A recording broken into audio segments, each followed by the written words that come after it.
Hi friends, today I would like to discuss an issue from a management perspective. How do you create and sustain a competitive advantage? We all know that every human enterprise faces a competitive environment, and some have an advantage, and those who have competitive advantage do better than others. In fact, the very basis of survival is trying to beat the competition. Therefore, whether you are in a business, profession, you are a non-government organization, a government organization, whatever you are in any human enterprise, if you have to succeed, then you have to create a competitive advantage for yourself. How do you create? And more importantly, how do you sustain a competitive advantage is the discussion of today. This discussion will be mostly useful to young entrepreneurs, self-employed people, professionals. All these people will have can benefit from this discussion. Now, what is competitive advantage?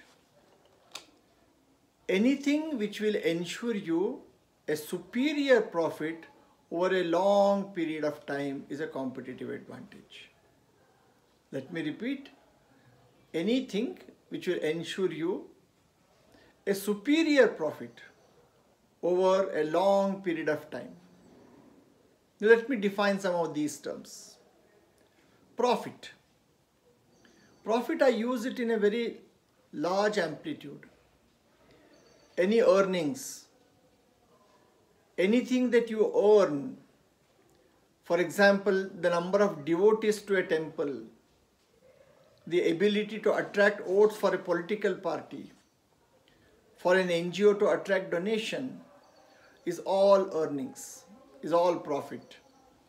And superior profit is better than your competitors, better than the industry average. Is superior profit, and a long period of time. It should not be that it is a spurt just once in a while by fluke you get a superior profit. Many a times the economic boom will give you superior profit that particular year. This happened in 2010 after the 2008 crisis. But over a long period of time is very important. And therefore, this model is applicable to all spectrum of human enterprise. Now, to analyze this, there was a management guru by name J. Burney. J. Burney was a professor of management, and he gave a very simple analysis framework, which is known as VRIO. VRIO framework.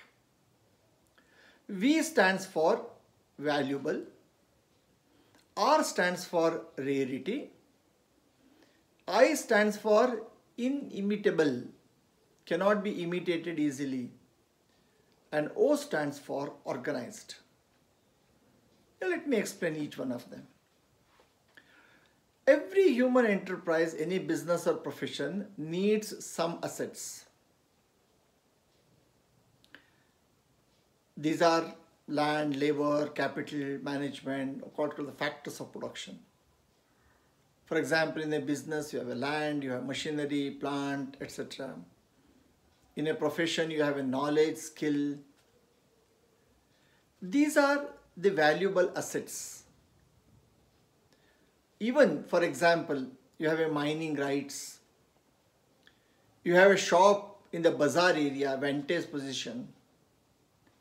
Even, for example, a bhajiwali has a place in a marketplace where people flock together. As long as she is in that place, there is a value for her business. When she is removed from that place, many times they lose business. And therefore, all these things are valuable. But valuable by itself will not earn you superior profits. For example, your know-how, your human resources, all these are valuable assets, no doubt.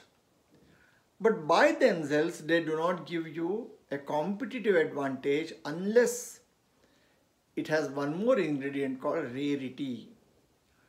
Rarity or uniqueness. I have, but others don't have. Then it is rare. Then it yields a competitive advantage. If everybody has, then it is no more a competitive advantage. You know, many years back in India, people who knew English had an advantage because very few people had a knowledge of English. By 2000, 2000, there were people who knew computers. They had a computer, they had a competitive advantage because very few people, a rarity, it was a unique skill that people had. And therefore, one has to maintain that rarity. Rarity can be anything. For example, ICICI Bank started competing in the banking sector by introducing ATMs. HDFC Bank became very popular by the use of technology in its banking operations. And they got that advantage. For example, a particular taste of pizza, a particular taste of dosa, or a unique taste of a biryani gives them a competitive advantage because they have and the others don't have. And this brings them a superior profits than the others have. Now, you might be knowing that CT scans were a rarity in India. And as long as people had CT scan and others didn't have, those hospitals made more money. In the entire world, the Houston Heart Foundation by Dr. Denton Cooley was the only heart foundation in many years back. And they made money. Dr. Bhattacharya at the Bombay Hospital was the only heart surgeon available in then. And therefore, Bombay Hospital made more money, superior profits. Therefore, as long as it is rare, it gives you advantage. But competitors do not allow you to have that advantage. They always want to blunt the advantage that you have. And they would like to copy it. They will copy what you have got advantage. Many years back, some of the bus transports, the night bus service in India, a few had Volvo buses and they made better money than the others. But then over a period of time, others also started having Volvo buses, including KSRTC today has an Volvo bus. So having Volvo bus advantage was gone. Many industries had CNC machines. As long as they had and the others didn't have, they made money. They made superior profits. But when everybody started having a CNC machine, they lost. When more number of banks started having ATMs machines or use of computers, ICICI lost the advantage. And therefore, the competition never allows you to have a monopoly over certain assets. They want to compete, they want copy. Once you allow them to copy, then the advantage goes. In fact, this uniqueness or rarity is the birth of specialization.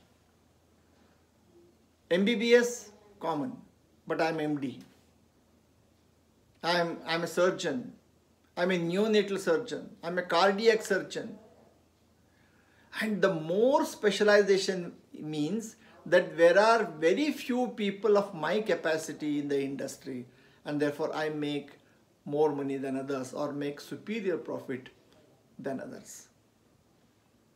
Look at in the political parties. Some were only catering to a certain section of society, like Yadavs, like Jats. They were unique. Mayavati was catering to the Dalits. It was unique. Shiva Sena was catering to the Maharashtrians. It was unique. And they took advantage of it. BJP was a Hindutva. It made advantage. But then the competition doesn't allow you. Others also start copying. Others also start coming into the same system to blunt the advantage that you have. Many years back, the schools in India started having smart boards. Only few schools had a smart board. It was a rarity, so they had an advantage. But it was very easily copied by the others. The others really easily copied, and that advantage was gone. Therefore, you have to now create a system by which your uniqueness is sustained and is possible. Look at Harvard, look at Princeton, look at MIT. In spite of hundreds and thousands of universities coming over, they still have a uniqueness. And why is that uniqueness? When it is difficult to decipher what advantage they have, that ambiguity gives them an advantage, competitive advantage, ambiguity. No one can explain what is unique about them, and therefore it becomes difficult to be copied. Look at in India, IITs, IIMs still are considered to be leaders, and they do a better job than others. Why? There is something unique about that organization which cannot be easily explained. Look at Taj Mahal Hotel. When a terrorist attack happened, its general manager and all the staff were still in the hotel looking after the guest. In fact, the GM lost his life. Now people ask, what is that the Taj has, management has, that others don't have? It cannot be explained easily. And therefore, they have the competitive advantage. Parle G still has a unique taste. As long as a unique taste, it is going to make money. Coca-Cola, the formula is still a secret. That the last tinge that you get is something very unique. And therefore, it cannot be copied easily. For a professional, it is the reputation. The reputation that you build cannot be easily copied.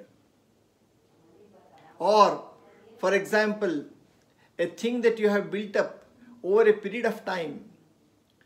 Like for example, Hindustan Lever has a unique skill of training people, its distribution network.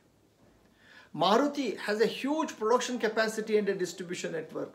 It's not very easy to dislodge them. So therefore, people who are in profession should look at building a reputation, building that uniqueness, sustaining that uniqueness, which cannot be easily explained. Therefore, a Harish Salve continues to enjoy, or Devi Shetty still rules the roost because that uniqueness is sustained. Last is O, organized. Now, you may have everything. You may have a valuable product.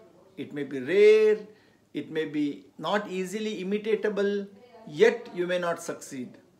Because if you do not have the capacity to organize. Now, look at Bihar. It has everything but unable to organize. Look at African continent. Everything valuable, rare, anybody can't have that. And yet, it is still a dark continent because they are unable to exploit or organize it. Public sector in India is a classic case. How much of valuable assets they have, and yet their performance is dismal because they are unable to organize. But within these organizations also, sometimes we get shining examples. Like for example, ISRO in a government organization. Scientists there are not very highly paid, but highly motivated. Election Commission, look at elections, it always puzzles me. Indian bureaucracy is very notorious for its efficiency. Most of the problems of India are at the doorstep of our bureaucracy. And yet, the same bureaucracy behaves in such a wonderful fashion when it comes to election commission. Therefore, it is the ability to create a unique culture that will sustain. Therefore, you need ability to organize it into a uniqueness. And as long as you sustain your uniqueness, as long as it cannot be easily imitatable by others, your valuable assets gives you superior profits. So friends, whether you are in a business, you are in a profession, you are an employee, you are a non-government organization, a political party, you need to look at how do you preserve your rarity. How do you protect yourself from others trying to imitate you, and then that will give you a superior profits over a long period of time. For a professional, a higher earnings over a long period of time. Earnings better than your peers. For a political party, ability to attract votes, have power over a long period of time. For a temple, ability to attract devotees and donations over a period of time. And this VRIO framework will give us some sense of thinking. How do we think about it to sustain and create our competitive advantage? Thank you. I hope you liked this discussion. Kindly send me your feedback so that next time when I can come with something much more interesting and much more useful to you. Thank you, friends. Thanks for your time.